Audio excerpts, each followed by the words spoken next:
ఇంకొక మాట, రథం ఎక్కింది కదా, ఇక గుర్రం ఎక్కిన కథ విచిత్రంగా ఉంటుంది ఇదంతా. ఇక గుర్రం ఎక్కిన కదా ఏదో మాట్లాడాలి కదా అంటే ఎట్లా? కిషన్ రెడ్డి గారు, మీరు ఒక సెంట్రల్ మినిస్టరు, ఒక బీజేపీ ప్రెసిడెంటు, ఇక గుర్రం ఎక్కంగానే ఏం ఏం తోస్తలేదా ఏం నీకు? రథం ఎక్కగానే ఏం మాట్లాడి కూడా తోస్తలేదా?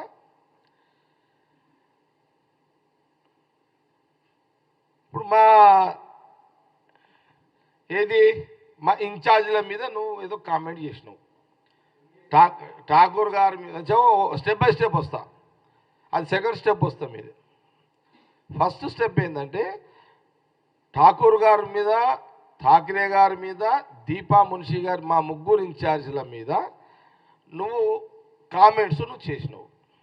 నేను ఒక ప్రశ్న నిన్న అడుగుతున్నా. ఇక సెకండ్ ప్రశ్న ఏంటంటే, ఫస్ట్ నువ్వు జవాబు చెప్పు, మా ఇన్ఛార్జీల గురించి అప్పుడు నీతో మాట్లాడతాం. కిషన్ రెడ్డి గారు సడన్లీగా ఇప్పుడు నువ్వేమంటున్నావు, మా ముగ్గురు ఇన్ఛార్జీలను మేనేజ్ చేసుకుంటున్నారు ఏదో అని నువ్వేదో ఇట్లా ఒక రాయి కొట్టేసినావు మా మీద. ఎందుకు? ఒక బురద మా మీద ఇట్లా వేయాలని ఒక రాయి కొట్టినావు. మా ఇన్ఛార్జీల మీద నువ్వు రాంగ్ కామెంట్ చేసినావు అని నా అభిప్రాయం. లేదు, నేను మిమ్మల్ని అడుగుతున్నా, కిషన్ రెడ్డి గారు మేఘాలలో అసలు ఏం కొంప మునిగిపోయిందని చెప్పి బండి సంజయ్ని స్టేట్ ప్రెసిడెంట్గా తీసేసి కిషన్ రెడ్డి ప్రెసిడెంట్కి ఎందుకు అయ్యిండు? ఆ రోజు బీజేపీ కార్యకర్తలు అన్న మాట ఏందో తెలుసా? కాంగ్రెస్ అనాల్సిన అవసరం లేదు. ఇక బీజేపీ కార్యకర్తలు మీ ఇంట్లోనే గుసగుసలు చెప్తున్నాం. మీ ఇంట్లో మీన్స్ మీ పార్టీల సంగతి చెప్తున్నాను నేను. బండి సంజయ్ కేసీఆర్ని బాగా తిడుతున్నాడు.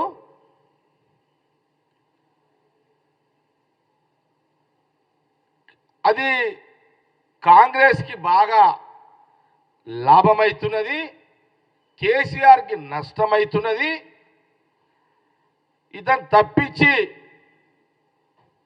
నోరు మెదపని ఒక డమ్మీ క్యాండిడేట్ పెట్టాలని కిషన్ రెడ్డిని కేసీఆర్ ప్యాకేజీలో కిషన్ రెడ్డి గారు బీజేపీ ప్రెసిడెంట్ అయ్యిండు. ఇది కాంగ్రెస్ పార్టీ విమర్శ కాదు, ఇది బీజేపీ